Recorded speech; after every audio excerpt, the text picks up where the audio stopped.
ಓಂ ಸಮರ್ಥ ಸದ್ಗುರು ಶ್ರೀ ಸಾಯಿನಾಥಾಯ ನಮಃ. ಶ್ರೀ ಸಾಯಿ ಲೀಲಾಮೃತ ಅಧ್ಯಾಯ 28. ಸಜ್ಜನ ಸನ್ನುತ ಮುನಿಜನ ವಂದಿತ ಸಾಯಿರಾಮ್. ಆತ್ಮಜ್ಞಾನಕ್ಕಾಗಿ ಪೂರ್ಣನಾದ ಸದ್ಗುರುವಿನ ಅನುಗ್ರಹವು ಅತ್ಯಗತ್ಯ. ಶ್ರೀ ಸಾಯಿನಾಥರು ಹೇಳಿದ ತಮ್ಮ ಗುರು ಸೇವಾ ವೃತ್ತಾಂತವು ಇದಕ್ಕೆ ಆಧಾರವಾಗಿದೆ. ಕೇವಲ ತಮ್ಮ ಇಷ್ಟ ದೇವತೆಯನ್ನೇ ಉಪಾಸನೆಗೈದ ಶ್ರೀರಾಮಕೃಷ್ಣ ಪರಮಹಂಸರನ್ನು ತೋತಾಪುರಿ ಎಂಬ ಜ್ಞಾನಿಯ ಆಶ್ರಯಿಸೆಂದು ಜಗನ್ಮಾತೆಯೇ ಆದೇಶಿಸಿದಳು. ಶ್ರೀಮನ್ನಾರಾಯಣನು ತನ್ನನ್ನು ಧ್ಯಾನಿಸುತ್ತಿದ್ದ ರೇಗೆಯೊಂದಿಗೆ ಶ್ರೀ ಸಾಯಿಬಾಬಾರನ್ನು ಆಶ್ರಯಿಸೆ ಎಂದು ಹೇಳಿದನು. ಸಪ್ತಶೃಂಗಿ ದೇವಿ ತನ್ನನ್ನು ಆಶ್ರಯಿಸಿದ ಅರ್ಚಕನೊಂದಿಗೆಯೂ ಹಾಗೆಯೇ ಹೇಳಿದಳು. ಆದ್ದರಿಂದಲೇ ಶ್ರೀಕೃಷ್ಣನು ಮುಮುಕ್ಷುಗಳು ತತ್ವದರ್ಶಿಯಾದ ಮಹಾತ್ಮನಲ್ಲಿ ಶರಣಾಗಿ ಸೇವಿಸಬೇಕೆಂದು ಭಗವದ್ಗೀತೆಯ 4ನೇ ಅಧ್ಯಾಯ 34ನೇ ಶ್ಲೋಕದಲ್ಲಿ ಹೇಳಿರುವನು. ಈ ಪರಮ ರಹಸ್ಯವನ್ನೇ ರಮಣ ಮಹರ್ಷಿಯಂತಹ ಮಹಾನುಭಾವರು ಹೇಳಿರುವರು. ಶ್ರೀ ಸಾಯಿಬಾಬಾ ಪ್ರಪಂಚದಲ್ಲಿ ಎಲ್ಲ ಮತಗಳಿಗೂ ಸೇರಿದ ಮಹಾತ್ಮರುಗಳ ಕೋಟಕ್ಕೆ ಸಾಮ್ರಾಟ್ ಎಂದು ಶ್ರೀ ಮೆಹರ್ ಬಾಬಾ ಕೀರ್ತಿಸುವರು.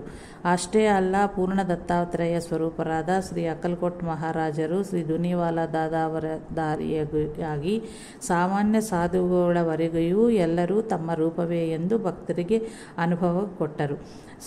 ಈ ಕಾರಣದಿಂದ ಅವರು ಸಶರೀರರಾಗಿದ್ದಲೇ ಶ್ರೀ ಸಾಯಿನಾಥರನ್ನು ಅನೇಕ ಮಂದಿ ಮಹಾತ್ಮರು ಅತ್ಯಂತವಾಗಿ ಕೊಂಡಾಡಿದರು ಮತ್ತೆ ಗೌರವಿಸಿದರು ಎಂಬುದನ್ನು ಗುರುತಿಸುವುದು ಅತ್ಯಂತ ಅವಶ್ಯಕ. ಒಂದು ದಿನ ಶ್ರೀ ಸಾಯಿ ಅಲ್ಲಿದ್ದ ಭಕ್ತರೊಂದಿಗೆ ಇದ್ದಕ್ಕಿದ್ದಂತೆಯೇ ಆ ದಿಗಂಬರಿ ಬರುತ್ತಿರುವನು ಎಂದರು. ಅದು ಯಾರ ಬಗ್ಗೆ ಹೇಳಿದ ಮಾತುಗಳೆಂದು ಭಕ್ತರಿಗೆ ಅರ್ಥವಾಗಲಿಲ್ಲ.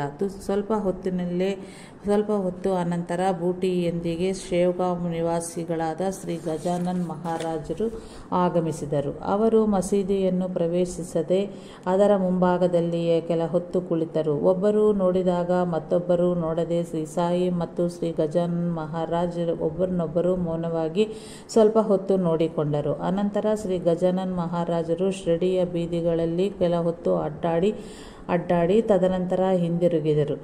ಎಂದಿಗೂ ಯಾವ ಮಹಾತ್ಮರ ದರ್ಶನಕ್ಕೆ ತರಳದ ಶ್ರೀ ಗಜಾನನ್ ಮಹಾರಾಜರು ಶಿರಡಿಗೆ ಆಗಮಿಸಿ ಶ್ರೀ ಸಾಯಿನಾಥರ ದರ್ಶಿಸದೆ ಅವರು ಶ್ರೀ ಸಾಯಿಗೆ ಅರ್ಪಿಸಿದ ಗೌರವ ಆಧಾರಗಳಿವೆ.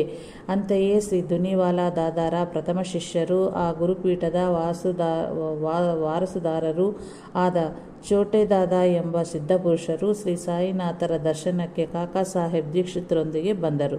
ಆಗ ಶ್ರೀ ಸಾಯಿ ಕಣ್ಣುಗಳ ಮುಚ್ಚಿ ಮೌನವಾಗಿ ಕುಳಿತಿದ್ದರು. ಅವರು ಎದುರು ಬಲಭಾಗದಲ್ಲಿ ಚೋಟೆ ದಾದಾ ಸ್ವಲ್ಪ ಹೊತ್ತು ಶ್ರೀ ಸಾಯಿನಾಥರತ್ತ ಮೌನವಾಗಿ ನೋಡುತ್ತಾ ಕುಳಿತಿದ್ದು ಅನಂತರ ಹೊರಟು ಹೋದರು. ಮತ್ತೊಂದು ಸಮಯದಲ್ಲಿ ನಾಸಿಕ್ನಿಂದ ಗಾಡ್ಗೆ ಮಹಾರಾಜು ನಾಸಿಕ್ನಲ್ಲಿ ಅವರು ನಿರ್ಮಿಸುತ್ತಿದ್ದ ವಿಶ್ವಮಂದಿರ ಎಂಬ ಭವನ ನಿರ್ಮಾಣಾರ್ಥಕ್ಕಾಗಿ ಅವಶ್ಯವಿದ್ದ ನಿಧಿ ಸಂಗ್ರಹಣೆಯಾಗದ ಕಾರಣ ಶ್ರೀ ಸಾಯಿನಾಥರ ಆಶೀರ್ವಾದಕ್ಕೆ ಬಂದರು. ಅವರನ್ನು ನೋಡುತ್ತಲೇ ಶ್ರೀ ಸಾಯಿ ಅತ್ಯಂತ ಕೆಟ್ಟ ಪದಗಳಿಂದ ಬಯ್ಯಕೂಡಿಗಿಡಿದರು. ಗಾಡ್ಗೆ ಮಹಾರಾಜ್ ಅದನ್ನು ಆಲಿಸಿ ಗಹಗಹಿಸಿ ನಕ್ಕರು. ಆಗ ಶ್ರೀ ಸಾಯಿನಾಥರು ನಕ್ಕರು. ಸ್ವಲ್ಪ ಕಾಲದಲ್ಲಿಯೇ ಭವನ ನಿರ್ಮಾಣಕ್ಕೆ ಅವಶ್ಯವಿದ್ದ ನಿಧಿ ಸಂಗ್ರಹಣೆಯಾಗಿ ಗಾಡ್ಗೆ ಮಹಾರಾಜ್ ಸಂಕಲ್ಪ ಶ್ರೀ ಸಾಯಿನಾಥರ ಆಶೀರ್ವಾದದಿಂದ ಪೂರ್ಣವಾಯಿತು. ಶ್ರೀ ಅಕ್ಕಲ್ಕೋಟ್ ಸ್ವಾಮಿ ಸಮರ್ಥರು 1876ರಲ್ಲಿ ತಮ್ಮ ಭಕ್ತರನ್ನು ಶ್ರೀ ಸಾಯಿನಾಥರ ದರ್ಶನಾರ್ಥಕ್ಕಾಗಿ ಕಳುಹಿಸಿಕೊಟ್ಟ ವಿವರವನ್ನು ಹಿಂದಿನ ಅಧ್ಯಾಯಗಳಲ್ಲಿ ನೋಡಿರುವವು. ಶ್ರೀ ಸಾಯಿನಾಥರಿಗೆ ಸಮಕಾಲಿಕರು ಸಿದ್ಧ ಪುರುಷರಲ್ಲಿ ಒಬ್ಬರಾದ ದೇವಗಾಂವ್ ನಿವಾಸಿ ಮಾಧವನಾಥ್ ಮಹಾರಾಜರು ಚಿಲಿಂ ಸೇದುತ್ತಿದ್ದರು. ಇವರೊಮ್ಮೆ ಶಿರಡಿಗೆ ಆಗಮಿಸಿ ಶ್ರೀ ಸಾಯಿ ಸಮರ್ಥರನ್ನು ದರ್ಶಿಸಿದರು. ಅವರನ್ನು ನೋಡುತ್ತಲೇ ಚಿಲಿಂ ಸೇದುವುದು ಹಾಗಲ್ಲ, ಅಜ್ಞಾನವೆಂಬ ಹೊಗೆಸೊಪ್ಪಿಗೆ ಗುರುಭಕ್ತಿ ಎಂಬ ಅಗ್ನಿಯ ಹೊತ್ತಿಸಿ ಚಿಲಿಂ ಸೇದಿದ್ದಲ್ಲಿ ನಮ್ಮಲ್ಲಿಯ ಅಹಂಕಾರವು ಆಕಾಶದಂತೆ ಅನಂತವಾದ ಪರಮಾತ್ಮನೊಳು ಜಿಗಿದು ಲೀನವಾಗುವುದು ಎಂದು ಮಾಧವನಾಥರ ಕೈಯೊಳು ಹೊಗೆ ಸೊಪ್ಪನ್ನು ತಿಕ್ಕಿ ಇರಿಸಿದರು. ಶ್ರೀ ಸಾಯಿ ಮಾಧವನಾಥ್ ಮಹಾರಾಜರು ಅತ್ಯಂತ ಸಂತೋಷದಿ ಹೊರಡಲು ಅನುಮತಿ ಪಡೆದು ಹೊರಡನೆಯುತ್ತ ಭಕ್ತರೊಂದಿಗೆ ಸಾಯಿ ಸಾಮಾನ್ಯ ಸತ್ಪುರುಷರಲ್ಲ, ಮಹಾತ್ಮರುಗಳಲ್ಲಿಯೂ ಕೋಹಿನೂರ್ ವಜ್ರದಂತಹವರು ಎಂದರು. ಅನಂತರ ಶ್ರೀ ಸಾಯಿ ಭಕ್ತನಾದ ರೇಗೆ 1923ರಲ್ಲಿ ಮಾಧವನಾಥ್ ಮಹಾರಾಜರನ್ನು ದರ್ಶಿಸಿದಾಗ ಅವರು ನೀನು ಸಾಯಿ ದರ್ಬಾರಿನೊಳಗೆ ಇರುವನು ಎಂದು ಹೇಳಿ ಮೊದಲು ರೇಗೆ ಶ್ರೀ ಸಾಯಿನಾಥರನ್ನು ದರ್ಶಿಸಿದ ಸನ್ನಿವೇಶವನ್ನು ವಿವರವಾಗಿ ವರ್ಣಿಸಿ ಆ ಸಮಯದಲ್ಲಿ ನಾನು ಅಲ್ಲಿಗೆ ಇದ್ದೆನು ಅಂದರು. ಪಾಪಕ್ಷಯ, ಸದ್ಗುರು ದರ್ಶನ ಮತ್ತು ಸದ್ಗುರುವಿನ ಕೃಪೆ ಲಭ್ಯವಾಗುವುದಕ್ಕಾಗಿಯೂ ಶ್ರೀ ಗುರುಚರಿತ್ರ ಸರಿಸಾಟಿ ಇಲ್ಲದ ಸಾಧನವೆಂದು ಕುಶಾಭಾವುನಿಗೆ ಶ್ರೀ ಸಾಯಿನಾಥರು ಸೂಚಿಸಿದರು. ಅದರ ಪಾರಾಯಣದಿಂದ ಸಿದ್ಧಪುರುಷರಾದ ಶ್ರೀ ವಾಸುದೇವಾನಂದ ಸರಸ್ವತಿ ಸ್ವಾಮಿಗಳು ಶ್ರೀ ಸಾಯಿನಾಥರ ಸಮಕಾಲಿಕರಲ್ಲಿ ಒಬ್ಬರು. ಇವರು ಶ್ರೀಪಾದ ಶ್ರೀವಲ್ಲಭ ಸ್ವಾಮಿಯ ಜನ್ಮಸ್ಥಾನವಾದ ಪಿಠಾಪುರವನ್ನು ದರ್ಶಿಸಿ ರಾಜಮಂಡ್ರಿಯಲ್ಲಿ ಕೆಲಕಾಲವಿದ್ದರು. ಆಗ ನಾಂದೇಡಿನಿಂದ ಪುಂಡಲೀಕರಾವ್ ದಾಸಗಣು ಕೆಲವು ಭಕ್ತರೊಂದಿಗೆ ಅವರನ್ನು ದರ್ಶಿಸಿದನು. ಆ ವಿವರ ಸಂವಾದ ನಡೆಯುತ್ತಿರಲು ಶ್ರೀ ಸಾಯಿನಾಥ ವಿಚಾರ ಬರುತ್ತದಂತೆಯೇ ಆ ಸ್ವಾಮಿ ತಲೆಬಾಗಿ ನಮಸ್ಕರಿಸಿ ಪುಂಡಲೀಕರಾವುಗೆ ಒಂದು ತೆಂಗಿನಕಾಯಿ ಕೊಟ್ಟರು. ಇದನ್ನು ನನ್ನ ನಮಸ್ಕಾರಗಳೊಂದಿಗೆ ನಮ್ಮ ಅಣ್ಣನವರಾದ ಶ್ರೀ ಸಾಯಿಬಾಬಾರಿಗೆ ಸಮರ್ಪಿಸು. ನನ್ನನ್ನು ಮರೆಯದೆ ಪ್ರೇಮದಿ ನೋಡಿಕೊಳ್ಳಬೇಕೆಂದು ನನ್ನ ಪರವಾಗಿ ಪ್ರಾರ್ಥಿಸು ಎಂದರು. ನಾಂದೇಡ್ ಹಿಂದಿರುಗಿದ ಒಂದು ತಿಂಗಳಿಗೆ ಪುಂಡಲೀಕರಾವ್ ತನ್ನ ಮಿತ್ರನೊಂದಿಗೆ ಶಿರಡಿಗೆ ಹೊರಟು ಮನ್ಮಾಡಿನಲ್ಲಿ ಒಂದು ಕಾಲುವೆಯ ಬಳಿ ಸೇರಿದನು. ಅಲ್ಲಿ ಹಸಿವು ನೀಗಿಸಿಕೊಳ್ಳಲು ಖಾರದ ಅವಲಕ್ಕಿಯು ತಿಂದರು. ಅದು ಬಹಳ ಖಾರವಾಗಿ ಇದ್ದ ಕಾರಣ ಒಂದು ತೆಂಗಿನಕಾಯಿಯನ್ನು ಒಡೆದು ಅದರೊಳು ಕೊಬ್ಬರಿಯನ್ನು ಬೆರೆಸಿಕೊಂಡು ತಿಂದರು. ಆದರೆ ಅದರ ಅನಂತರ ಅವರು ತಿಂದಿದ್ದು ಶ್ರೀ ವಾಸುದೇವಾನಂದ ಸ್ವಾಮಿ ಶ್ರೀ ಸಾಯಿನಾಥರಿಗೆ ಕಳುಹಿಸಿಕೊಟ್ಟ ತೆಂಗಿನಕಾಯಿ ಎಂದು ಅವರಿಗೆ ನೆನಪಾಯಿತು. ಅಂತೆಯೇ ಅವರು ಶಿರಡಿಯ ಸೇರುತ್ತಲೇ ಶ್ರೀ ಸಾಯಿ, ನನ್ನ ಸೋದರ ಕಳುಹಿಸಿದ ತೆಂಗಿನಕಾಯಿ ಎಲ್ಲಿ ಎಂದು ಕೇಳಿದರು. ಪುಂಡಲೀಕರಾವ್ ತನ್ನ ಅಪರಾಧವನ್ನು ಕ್ಷಮಿಸು ಎಂದು ಬೇಡಿದನು. ಆ ತೆಂಗಿನಕಾಯಿಗೆ ಬದಲಾಗಿ ಮತ್ತೊಂದು ತೆಂಗಿನಕಾಯಿಯನ್ನು ಸಮರ್ಪಿಸಿಕೊಂಡನು. ತಮ್ಮ ಸೋದರ ಶ್ರೀ ವಾಸುದೇವಾನಂದ ಸರಸ್ವತಿ ಸ್ವಾಮಿ ಕಳುಹಿಸಿಕೊಟ್ಟ ತೆಂಗಿನಕಾಯಿಗೆ ಇನ್ಯಾವ ಕಾಯಿಯೂ ಸರಿಸಮಾನವಾಗಲಾರದು ಎಂದು ಹೇಳಿ ಶ್ರೀ ಸಾಯಿ ಆ ಭಕ್ತರನ್ನು ಕ್ಷಮಿಸಿ ಆಶೀರ್ವದಿಸಿದರು. ಶ್ರೀ ಸಾಯಿನಾಥರು ಶ್ರೀ ವಾಸುದೇವಾನಂದ ಸರಸ್ವತಿ ಸ್ವಾಮಿಗಳು ಪೂಜ್ಯರೇ ಹೌದು. ಅವರು ಶ್ರೀ ವಾಸುದೇವಾನಂದ ಸರಸ್ವತಿ ಸ್ವಾಮಿ ತಮ್ಮನ್ನು ದರ್ಶಿಸದೆ ಸಗುಣಮೇರು ನಾಯಕರಿಗೆ ನೀನು ಒಂದು ಶ್ರೇಷ್ಠವಾದ ದರ್ಬಾರಿಗೆ ಸೇರಿದವನು, ಇನ್ನು ನಿನಗೆ ಹೇಳಬೇಕಾದದ್ದು ಏನಿದೆ ಎಂದು ಶ್ರೀ ಸಾಯಿನಾಥರನ್ನು ಪ್ರಶಂಸಿಸಿದರು. ಪರಿಪೂರ್ಣರಾದ ಯೋಗಿಗಾಗಿ ಅನ್ವೇಷಿಸುತ್ತಲಿದ್ದ ಉಪಾಸಿನಿ ಶಾಸ್ತ್ರಿಯೊಂದಿಗೆ ರಾಹೋರಿ ನಿವಾಸಿಯಾದ ಶ್ರೀ ಕುಲಕರ್ಣಿ ಎಂಬ ಯೋಗಿಯು ಮಹೋನ್ನತ ಯೋಗಸ್ಥಿತಿಯಲ್ಲೋ ನಿನ್ನನ್ನು ಉದ್ಧರಿಸಬಲ್ಲ ಸಮರ್ಥರು ಶ್ರೀ ಸಾಯಿನಾಥರೇ ಸರಿ ಎಂದು ಪ್ರಶಂಸಿಸಿದರು. ಶಿರಡಿಯ ಗ್ರಾಮಸ್ಥರೊಂದಿಗೆ ಗಂಗಾಗಿರ್ ಬಾಬಾ, ಶ್ರೀ ಆನಂದನಾಥ್ ಮಹಾರಾಜರು ಶ್ರೀ ಸಾಯಿನಾಥರನ್ನು ಎಂತೂ ಅತ್ಯಂತವಾಗಿ ಪ್ರಶಂಸಿಸಿರುವರು ನೋಡಿದೆವು. ಠಾಕೂರ್ ಎಂಬ ಉದ್ಯೋಗಿಯೊಂದಿಗೆ ಕನ್ನಡ ಮಹಾತ್ಮರಾದ ಶ್ರೀ ಅಪ್ಪಾರವರು ಸಹ ಸಾಯಿನಾಥರ ಬಗ್ಗೆ ಹಾಗೆಯೇ ಹೇಳಿದ್ದಾರಲ್ಲವೇ. ಶಿರಡಿಯಲ್ಲಿ 1 ವರ್ಷದ ಕಾಲ ವಾಸಗೈದ ಶ್ರೀ ಮೆಹರ್ ಬಾಬಾ ಅವರು ಗುಪ್ತಾವು ಎಂಬ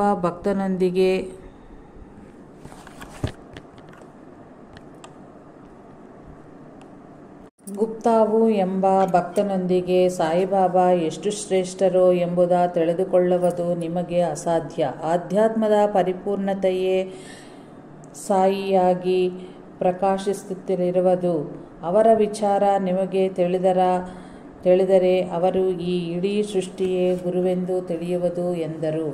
ನಾಗಪುರ್ ನಿವಾಸಿಯಾದ ಶ್ರೀ ಹಜರತ್ ತಾಜುದ್ದೀನ್ ಬಾಬಾರವರ ದರ್ಶನಾರ್ಥಕವಾಗಿ ಊಟಿ ತೆರಳಿದಾಗ ಅವನೊಂದಿಗೆ ಶ್ರೀ ತಾಜುದ್ದೀನ್ ಬಾಬಾ, ಇಲ್ಲಿಗೇಕೆ ಬಂದೆ? ನಿನ್ನ ಗುರು ಶಿರಡಿಯಲ್ಲಿ ಇರುವರು. ನಿನ್ನ ವಿಷಯದಿ ಹಸ್ತಕ್ಷೇಪ ಮಾಡಲು ನಾನು ಯಾರು? ಸಾಧ್ಯವಾದಷ್ಟು ಬೇಗ ಅಲ್ಲಿಗೆ ಹೋಗಿ ಸೇರಿಕೋ ಎಂದರು. ತಮ್ಮ ದರ್ಶನಕ್ಕೆ ಶಿರಡಿಗೆ ಬಂದಿರದ ಸಾಧು ಮಂಗವರಿಗೂ ಅವರವರ ಸ್ವಸ್ಥಾನದಲ್ಲಿಯೇ ಶ್ರೀ ಸಾಯಿ ತಮ್ಮ ದರ್ಶನವನ್ನು ಅನುಗ್ರಹಿಸಿರುವರು.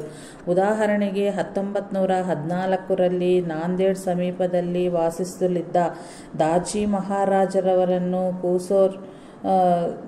ತೋಸರ್ ದರ್ಶಿಸಿದನು. ಆಗ ಅವರು ನಿನ್ನೆಯಷ್ಟು ಮಾರುತಿಯ ರೂಪದಲ್ಲಿ ಸಾಯಿಬಾಬಾ ಇಲ್ಲಿಗೆ ಬಂದಿದ್ದರು. ಆಗ ಗುಡುಗಿನಿಂದ ಶಬ್ದವಾಯಿತು ಎಂದರು. ಮಹಾಸಮಾಧಿ ಎನ್ನೈದ ಅನಂತವು ಶ್ರೀ ಸಾಯಿ ಎಲ್ಲ ಮಹಾತ್ಮರುಗಳಿಗೂ ಸಾಮ್ರಾಟರಾಗಿಯೇ ಮುಂದುವರೆಯುತ್ತಿರುವರು. ಅವರ ಚರಿತ್ರೆ ಮತ್ತು ಅವರ ಆದೇಶದ ಶ್ರೀ ಗುರುಚರಿತ್ರೆಯ ಪಾರಾಯಣಗೈದು ಅವರ ಕೃಪೆಗೆ ಪಾತ್ರರಾದವರಿಗೆ ಇತರ ಮಹಾತ್ಮರ ಕೃಪೆಯು ಅವ್ಯಾಜವಾಗಿ ಲಭಿಸುವುದು. ದಾಸಗಣು 1918ರಲ್ಲಿ ನಾಂದೇಡ್ ಬಳಿ ತಪಸ್ಸನ್ನು ಆಚರಿಸುತ್ತಲಿದ್ದ ಒಬ್ಬ ಬ್ರಹ್ಮಚಾರಿಯ ದರ್ಶನಾರ್ಥಕ್ಕಾಗಿ 3 ಬಾರಿ ತೆರಳಿದರು. ಆದರೂ ಆ ಬ್ರಹ್ಮಚಾರಿ ತಪಸ್ಸಿಯು ದಾಸಗಣುವಿಗೆ ದರ್ಶನವೀಯಲಿಲ್ಲ. ದಾಸಗಣು ಖಿನ್ನನಾಗಿ ಬೇರೊಬ್ಬರ ಮೂಲಕ ಭಿಕ್ಷಾ ಕಳುಹಿಸಿದಾಗ ಅವರು ಸ್ವೀಕರಿಸಿದರು. ಅವನು ಸಂತೋಷಗೊಂಡು ಅವರನ್ನು ಮತ್ತೆ ದರ್ಶಿಸಲು ಯತ್ನಿಸಿ ಸಫಲಗೊಂಡಾಗ ಆ ತಪಸ್ವಿಯು, ನೀನು ಮಹಾತ್ಮರ ಚರಿತ್ರೆಯನ್ನು ಬರೆಯುತ್ತಿರುವೆಯಲ್ಲವೇ ಎಂದು ಅದಕ್ಕೆ 6 ದಿನಗಳ ಮುನ್ನ ದಾಸಗಣು ರಚಿಸಿದ ಕೀರ್ತನೆಗಳಿಗೆ ಬಗ್ಗೆ ಹೇಳಿ ಅವುಗಳಲ್ಲಿಯ ಕೆಲವು ವಾಕ್ಯಗಳನ್ನು ಯಥಾತಥವಾಗಿ ಉಚ್ಚರಿಸಿ, ನಿನಗೆ ಸಾಯಿ ತಮ್ಮ ಪಾದಗಳಿಂದ ಗಂಗಾಜಲವನ್ನು ಕೊಟ್ಟರಲ್ಲವೇ, ಏನು ಮಾಡಿದೆ ಎಂದು ಕೇಳಿದರು. ಅದನ್ನು ಶಿರಸ್ಸಿನ ಮೇಲೆ ಹಾಕಿಕೊಂಡೆನು ಎಂದನು ದಾಸಗಣು. ನೀನು ಸದ್ಬ್ರಾಹ್ಮಣ ಎಂದು, ಸಾಯಿ ಮುಸಲ್ಮಾನರೆಂದು ಅದನ್ನು ಸೇವಿಸಿದರೆ ನೀನು ಅಪವಿತ್ರವಾಗುವೆಯೇ ಎಂದು ತಿಳಿಯದಲ್ಲವೇ? ಎಷ್ಟು ಅಹಂಕಾರ ಎಂದರು ಆ ಬ್ರಹ್ಮಚಾರಿ ತಪಸ್ವಿ. ಹಾಗೆಯೇ ದಾಸಗಣು ಉಸ್ಮಾನಾಬಾದ್ ಬಳಿ ವಾಸಗೈದ ಇಸ್ಲಾಮಪೋರ್ಕರ್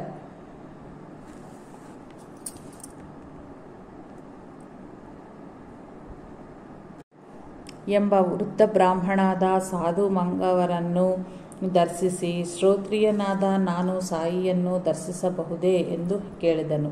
ದರ್ಶಿಸಬಹುದು. ನಾನು ಸಹ ಅವರನ್ನು ದರ್ಶಿಸಿ 3 ದಿನಗಳು ಅವರ ಸನ್ನಿಧಿಯಲ್ಲಿ ಇದ್ದನು. ಅವರೆಂತಹ ಮಹೋನ್ನತರು ಎಂಬುದ ಜನರು ತಿಳಿದುಕೊಳ್ಳಲಿಲ್ಲ. ಮುಂದೆ ಅವರ ಶ್ರೇಷ್ಠವ ಜನರು ತಿಳಿದುಕೊಳ್ಳುವರು ಎಂದನು. ದಾಮೋದರ್ ರಾಸ್ನೆ ಹೀಗೆ ಬರೆದಿರುವನು. ದಿನದಿನಕ್ಕೂ ನನಗೆ ಶ್ರೀ ಸಾಯಿನಾಥರಲ್ಲಿ ಭಕ್ತಿ ಹೆಚ್ಚುತ್ತಲಿದೆ. ನಾನು ಇತರ ಮಹಾತ್ಮರನ್ನು ದರ್ಶಿಸಿದಾಗ ಅವರನ್ನು ಸಾಯಿಬಾಬಾರ ರೂಪವೆಂದು ತಿಳಿದು ಸಮರ್ಥ ಸದ್ಗುರು ಶ್ರೀ ಸಾಯಿನಾಥನ ಅವರಿಗೆ ನಮಸ್ಕಾರ ಎಂದು ಹೇಳಿಕೊಂಡು ನಮಸ್ಕರಿಸುವನು. ನಾನು 1927ರಲ್ಲಿ ಖೇಡ್ಗಾಂವ್ ಬೇಟ್ಗೆ ತೆರಳಿ ಶ್ರೀ ನಾರಾಯಣ ಮಹಾರಾಜರನ್ನು ದರ್ಶಿಸಿ ನಮಸ್ಕರಿಸಿದನು. ಅವರು, ನಿನ್ನ ಗುರು ಪರಮಗುರುವು. ಅವರು ನನಗಿಂತಲೂ ಅತ್ಯಂತ ಶ್ರೇಷ್ಠರು. ನೀನು ನನ್ನ ಬಳಿ ಬರುವುದೇಕೆ? ಪೂರ್ವ ಪುಣ್ಯ ಫಲದಿಂದ ಸರಿಸಾಟಿ ಇಲ್ಲದ ಗುರುವನ್ನೇ ಆರಿಸಿಕೊಂಡಿರುವೆ. ನೀನು ಅಲ್ಲಿಗೆ ತೆರಳು, ಗಮ್ಯ ಸೇರುವೆ ಎಂದರು. ನಾನು 1927ರಲ್ಲಿ ಜುನ್ನೂರು ಸಮೀಪಿಸಿದ ಸೀತಾರಾಮ್ ಉತ್ತರೇಶ್ವರ್ ಎಂಬ ಕ್ಷೇತ್ರವನ್ನು ದರ್ಶಿಸಿ ಅಲ್ಲಿನ ದೇವರಿಗೆ ಹೂವುಗಳ ಸಮರ್ಪಿಸಿ ಸಾಯಿಬಾಬಾಗೆ ನಮಸ್ಕಾರ ಎಂದುಕೊಂಡನು. ಮರುಕ್ಷಣವೇ ಆ ವಿಗ್ರಹದಿಂದ ಒಂದು ದಿವ್ಯವಾದ ಜ್ಯೋತಿ ಪ್ರಕಾಶಗೊಂಡು ಅದರ ಮಧ್ಯದೊಳು ಸಾಯಿಬಾಬಾ ದರ್ಶನ ಆಯಿತು. ಅಲ್ಲಿ ವಾಸಿಸುತ್ತಿದ್ದ ಜಾನಕಿದಾಸಿ ಎಂಬ ಮಹಾತ್ಮರನ್ನು ದರ್ಶಿಸಿ ಅವರ ರೂಪದಲ್ಲಿದ್ದ ಸಾಯಿನಾಥರಿಗೆ ನಮಸ್ಕರಿಸಿದನು. ತಕ್ಷಣವೇ ಅವರು, ನೀನು ಅತ್ಯಂತ ಶ್ರೇಷ್ಠವಾದ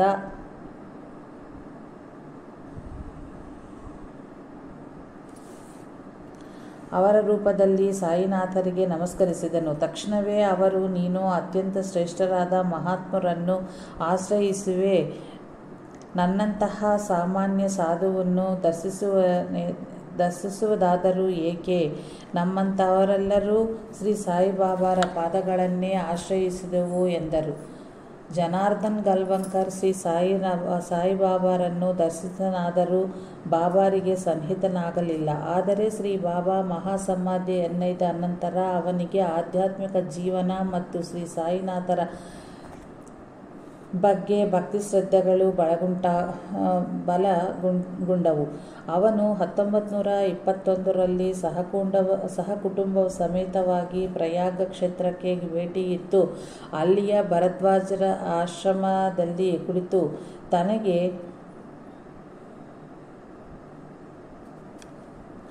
ಯಾರಾದರೂ ಮಹಾತ್ಮರ ದರ್ಶನ ಮತ್ತು ಆಶೀರ್ವಾದ ಲಭಿಸಬೇಕೆಂದು ಬಾಬಾರನ್ನು ಪ್ರಾರ್ಥಿಸಿದನು. ಅನಂತರ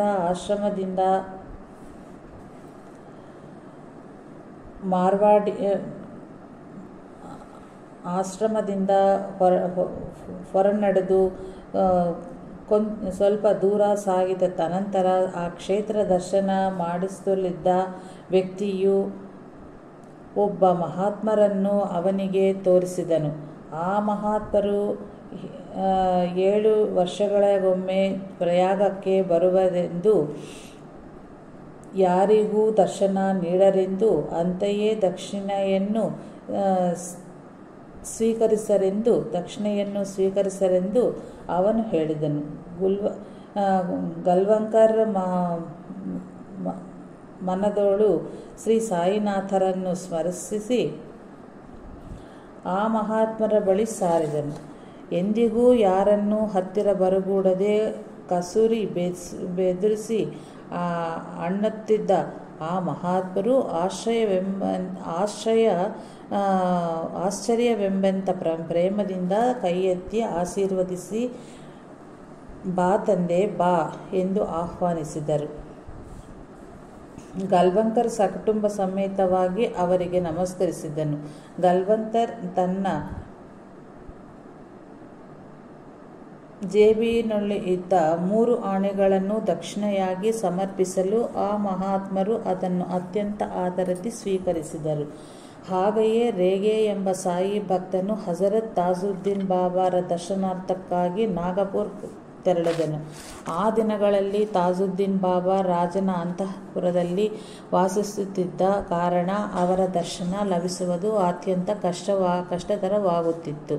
ಅದರೊಂದಿಗೆ ನಾವಿಕರು ರಾಜಭವನದ ಮುಂದಿದ್ದ ಕೋಟೆಯಲ್ಲಿ ಅವರ ದರ್ಶನಕ್ಕಾಗಿ ಕಾದಿದ್ದರು. ಅದರೊಂದಿಗೆ ಸಾವಿರಾರು ಜನ ರಾಜಭವನದ ಮುಂದಿದ್ದ ಕೋಟೆಯಲ್ಲಿ ಅವರ ದರ್ಶನಾರ್ಥಕ್ಕಾಗಿ ಕಾದಿದ್ದರು. ಅಂದು ಸಾಯಂಕಾಲ 4 ಗಂಟೆಗೆ ರೇಗೆಗೆ ರೈಲು ಹತ್ತಬೇಕಾಗಿತ್ತು. ಕಾರಣ ಮಧ್ಯಾಹ್ನ 3 ಗಂಟೆಯವರೆಗೂ ಮಾತ್ರವೇ ಅವರ ದರ್ಶನಕ್ಕಾಗಿ ಕಾಯಲು ನಿರ್ಧರಿಸಿದ್ದನು. ಆ ಸಮಯದ ಗಡುವು ಕೆಲವು ನಿಮಿಷಗಳಿಗೆ ಮುಗಿಯುವುದು ಎಂದಿರಲು ಒಬ್ಬ ಭಕ್ತ ಬಂದು ರೇಗೆಯನ್ನು ಶ್ರೀ ತಾಜುದ್ದೀನ್ ಬಾಬಾ ಪ್ರತ್ಯೇಕವಾಗಿ ಬಾರೆಂದಿರುವರೆಂದು ಹೇಳಿ ದರ್ಶನಕ್ಕೆ ಕರೆದೊಯ್ದನು. ರೇಗೆ ತೃಪ್ತಿಯಾಗಿ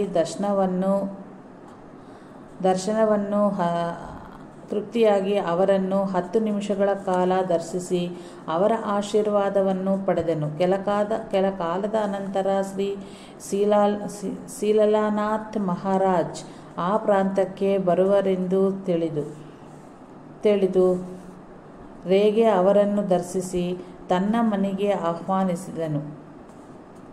ಆ ತಕ್ಷಣವೇ ರೇಗೆಯ ಮನೆಗೆ ಆಗಮಿಸಿ ಶ್ರೀ ಸಾಯಿನಾಥರ ಪಟಕ್ಕೆ ನಮಸ್ಕರಿಸಿದರು. ಪ್ರಸಾದವಾಗಿ ಅವನಿಗಿತ್ತರು. ನಮಸ್ಕರಿಸಿದರು. ರೇಗೆ ಸಮರ್ಪಿಸಿದ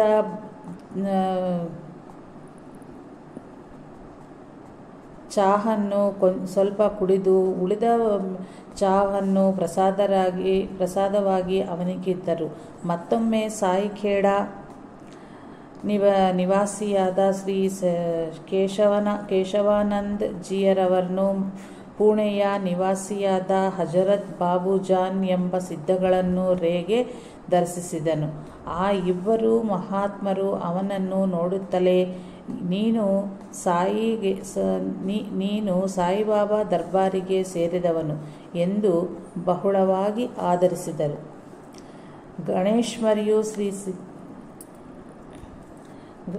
ಗಣೇಶ್ಪುರಿಯ ಶ್ರೀ ನಿತ್ಯಾನಂದ ಸ್ವಾಮಿಯ ಶಿಷ್ಯ, ಸಿದ್ಧಾಪೀಠದ ಸ್ಥಾಪಕರೂ ಆದ ಶ್ರೀ ಮುಕ್ತಾನಂದ ಪರಮಹಂಸ ಹೀಗೆ ಬರೆದಿರುವರು. ನನ್ನ ಸದ್ಗುರುವಾದ ನಿತ್ಯಾನಂದರು ಸಾಯಿಬಾಬಾ ಬೇರೆಯಲ್ಲವೆಂದು ನನ್ನ ಭಾವನೆ. ನಾನು ನಮ್ಮ ದೇಶದಲ್ಲಿದ್ದಾಗ ಪ್ರತಿ ವರ್ಷವೂ ತಪ್ಪದೇ ಶಿರಡಿಯ ದರ್ಶನವನ್ನು ಒಂದು ಬಾರಿಯಾದರೂ ಮಾಡುವನು. ಪ್ರಪಂಚ ಪರ್ಯಟನ ಮಾಡಿದಾಗ ಸಹಸ್ರ ಜನರಿಗೆ ಸಾಯಿನಾಥರ ಪಟವನ್ನು ಹಂಚಿರುವೆನು. ಪುಣೆಯಲ್ಲೊಂದು ಕುಟುಂಬ ಅತ್ತ ಸಾಯಿಬಾಬಾರಿಗೂ ಇತ್ತ ಕಾಕಾ ಮಹಾಜನ್ ಅವರಿಗೂ ಭಕ್ತರು. ಒಂದು ಬಾರಿ ರಘುನಾಥ್ ಮಹಾರಾಜರನ್ನು ತಮ್ಮ ಮನೆಗೆ ಆಗಮಿಸಿ ಕೆಲ ದಿನಗಳು ಮಕಾಂ ಮಾಡಿರೆಂದು ಕೋರಿದರು. ಆದರೆ ಅವರು ಅಂಗೀಕರಿಸಲಿಲ್ಲ. ಆಗ ಅವರು ಸಾಯಿನಾಥರನ್ನು ದರ್ಶಿಸಲು ಶ್ರೀ ಸಾಯಿ ಚಿಂತಿಸಬೇಡಿ, ಕಾಕಾ ಮಹಾರಾಜ್ ನಿಮ್ಮ ಮನೆಗೆ ಬರುವನು, ಒಂದು ದಿನವಲ್ಲ 3 ದಿನಗಳು ನಿಮ್ಮ ಮನೆಯಲ್ಲಿ ಇರುವನು ಎಂದು ಆಶೀರ್ವದಿಸಿದರು. ಅನಂತರ ವಿಶೇಷವೆಂಬಂತ ಶ್ರೀ ಕಾಕಾ ಮಹಾರಾಜ್ ಅಂತೆಯೇ ಮಾಡಿದರು. ಶ್ರೀ ಸಾಯಿನಾಥರ ಆಜ್ಞಾ ಮಹಾತ್ಮರುಗಳಿಗೂ ಶಿರೋಧ್ಯಾಯವೇ ಹೌದು.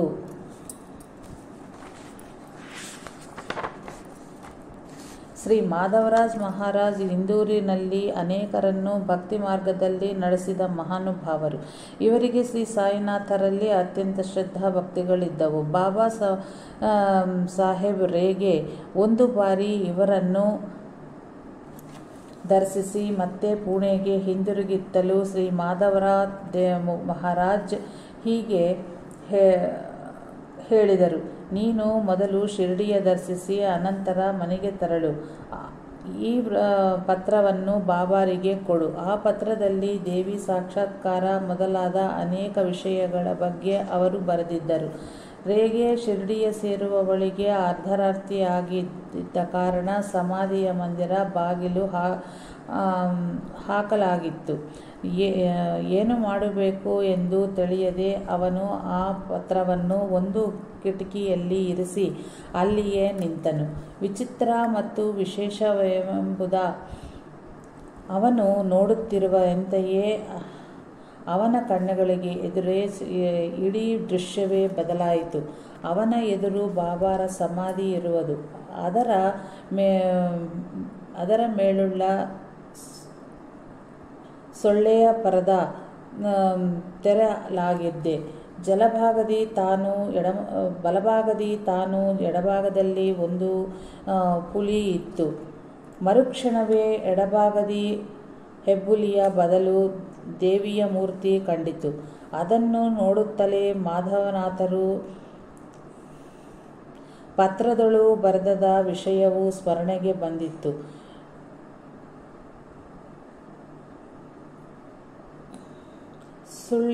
ಸೊಳ್ಳೆ ಪರದೆಯ ಒಳಗೆ ಶ್ರೀ ಸಾಯಿಬಾಬಾ ಚಿಲಿಂಸೆದುತ್ತಾ ಕುಳಿತಿದ್ದರು. ಅವರ ಎದುರು ಕುಳಿತಿದ್ದ ಮಾಧವನಾಥ್ ಮಹಾರಾಜ್ ವಿಶೇಷವಾದ ಪಾರವಶ್ಯಕ್ಕೊಳಗಾಗಿ ಹಾಗೂ ಹೀಗೂ ತೂಗಾಡುತ್ತಿದ್ದರು. ಈ ದೃಶ್ಯ ಬಹಳ ಹೊತ್ತು ಮುಂದುವರೆಸಿತು. ಅದು ಕನಸಿರಬೇಕೆಂದುಕೊಂಡು ರೇಗೆ ಅನುಮಾನಿಸಿದನು. ಆದರೆ ನೋಡಿಕೊಳ್ಳಲು ಅದು ನನಗೆ ಎಚ್ಚರವಾಗಿಯೇ ಇದ್ದರು. ಹೌದು, ಆ ಪತ್ರದೊಂದಿಗೆ ಮಾಧವನಾಥರು ಸೂಕ್ಷ್ಮ ರೂಪದೊಳು ಶ್ರೀ ಸಾಯಿನಾಥರನ್ನು ದರ್ಶಿಸಿದರು. ಶ್ರೀ ಸಾಯಿ ಅವರ ಪತ್ರಕ್ಕೆ ಉತ್ತರವಾಗಿ ದೇವಿ ದರ್ಶನವನ್ನು, ತಮ್ಮ ಸಾನ್ನಿಧ್ಯವನ್ನು ಅವರಿಗೆ ಪ್ರಸಾದಿಸಿದರು. ಸಾಯಿ ಭಕ್ತರಾದ ಎಂ ರಂಗಾಚಾರಿ ಹೈದರಾಬಾದ್ ಹೀಗೆ ಬರೆಯುತ್ತಿರುವರು. ಶ್ರೀ ಶಂಭುನಾಥ್ ಜಿ ಎಂಬ ಸಿದ್ಧ ಪುರುಷ ನನ್ನೊಂದಿಗೆ ಮುಂದೆ ನೀನೊಬ್ಬ ಸರಿಸಾಟಿ ಇಲ್ಲದ ಸಿದ್ಧಪುರುಷರಲ್ಲಿ ಶರಣುಗತವಾಗಿ ಅಂತಿಮ ಫಳಿಗಯವರೆಗೂ ಅವರಿಗೆ ಅಂಕಿತವಾಗುತ್ತೆಯೇ ಎಂದರು.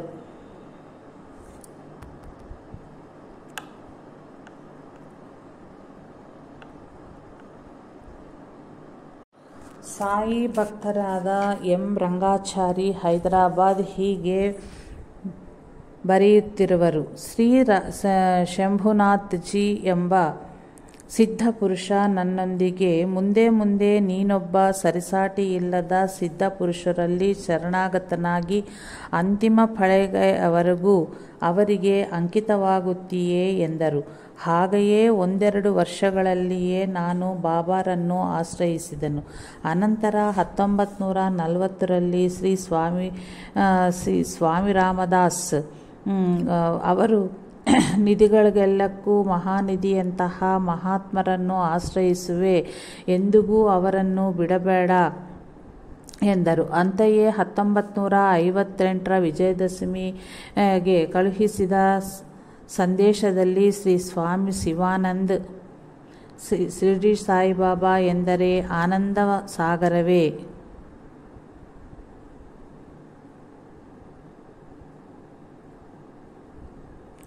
ಸರಿ, ಅದಕ್ಕಿಂತಲೂ ಶ್ರೇಷ್ಠವಾದದ್ದು ಬೇರೆ ಏನಿರುವುದು ಎಂದರು. ಶ್ರೀ ಗಣಪತಿ ಸಚ್ಚಿದಾನಂದರು ಇತ್ತೀಚೆಗೆ ನನ್ನೊಂದಿಗೆ ಶಿರ್ಡಿ ಸಾಯಿಬಾಬಾ ಎಂದರೆ ದತ್ತಾತ್ರೇಯ ಅವತಾರವೇ ಹೌದು ಎಂದು ಹೇಳಿ ಒಂದು ಕ್ಷಣ ಆಲೋಚಿಸಿ ಅಲ್ಲ ಅವರು ದತ್ತಾತ್ರೇಯರೇ ಎಂದರು. ಕೆಲವು ವರ್ಷಗಳ ಹಿಂದೆ ಮದ್ರಾಸಿನಲ್ಲಿ ಒಬ್ಬ ಮಾತಾಜಿಯವರನ್ನು ದರ್ಶಿಸಿದನು. ಆಗ ಆಕೆ ಧ್ಯಾನಸ್ಥಳಾಗಿದ್ದರು.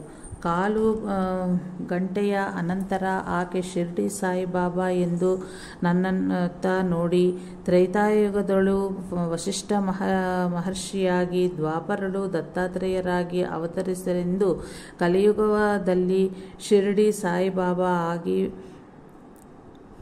ಬಂದಿದೆ.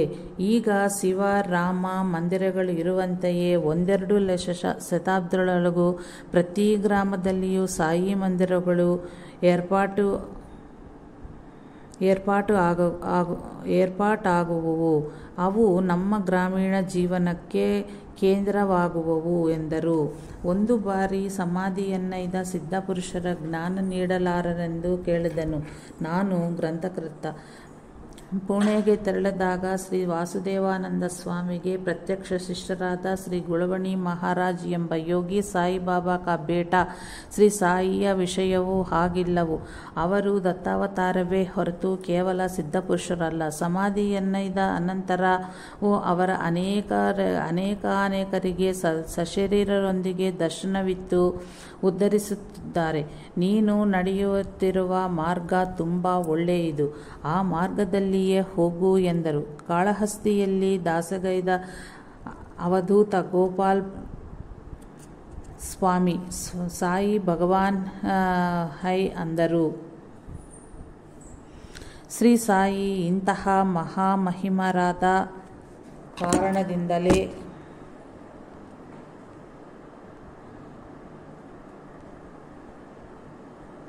ಶ್ರೀ ಸಾಯಿ ಇಂತಹ ಮಹಾಮಹಿಮನಾದ ಕಾರಣದಿಂದಲೇ ಭಗವದಾವೇಶವಾಗಿ ಆ ಹೆಸರು ಅವರಿಗೆ ಸಾರ್ಥಕವಾಗಿ ದೃಢಗೊಂಡಿರುವುದು. ಸಾಯಿ ಎಂದರೆ ಮಹಾತ್ಮರುಗಳಲ್ಲಿಯೇ ಶ್ರೇಷ್ಠನು ಎಂದು ಬೆಂಗಾಲ್ ಪ್ರಾಂತ್ಯದವರು ಹೇಳುವರು. ಆ ಹೆಸರಿಗೆ ಸರ್ವಕ್ಕೂ ಅತೀತ ಎಂದು ಶ್ರೀರಾಮಕೃಷ್ಣ ಪರಮಹಂಸರು ಅರ್ಥ ಹೇಳಿದ್ದಾರೆ.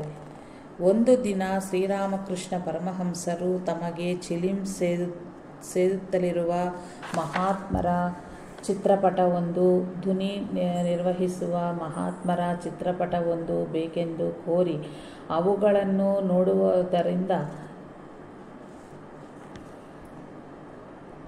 ತೀವ್ರವಾದ ಭಕ್ತಿ ಜಾಗೃತವಾಗುವುದು ಎಂದರು.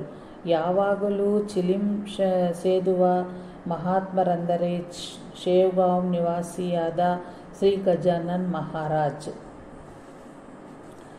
ನಿರಂತರವೂ ಧ್ವನಿ ನಿರ್ವಹಣೆ ಮಾಡಿದರು ಮತ್ತು ಚಿಲಿಂ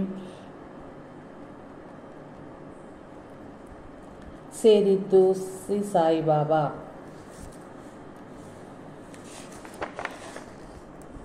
ತಮಗೆ ಚಿಲಿಂ ಸೇದುತ್ತಿರಲಿರುವ ಮಹಾತ್ಮರ ಚಿತ್ರಪಟವೊಂದು ಧ್ವನಿ ನಿರ್ವಹಿಸಿದ ಮಹಾತ್ಮರ ಚಿತ್ರಪಟವೊಂದು ಬೇಕೆಂದು ಕೋರಿ ಅವುಗಳನ್ನು ನೋಡುವುದರಿಂದ ತೀವ್ರವಾದ ಭಕ್ತಿ ಜಾಗೃತವಾಗುವುದು ಎಂದರು. ಯಾವಾಗಲೂ ಚಿಲಿಂ ಸೇದುವ ಮಹಾತ್ಮರೆಂದರೆ ಶೇವ್ಗಾಂವ್ ನಿವಾಸಿಯಾದ ಶ್ರೀ ಗಜಾನನ್ ಮಹಾರಾಜ್. ನಿರಂತರವೂ ಧ್ವನಿ ನಿರ್ವಹಿಸಿದವ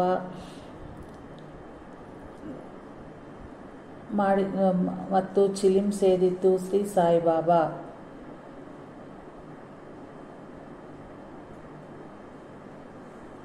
ಶ್ರೀ ಸಾಯಿನಾಥಾರ್ಪಣಮಸ್ತು. ಶುಭಂ ಭವತ್ತು. ಜೈ ಸಾಯಿ ಮಾಸ್ಟರ್.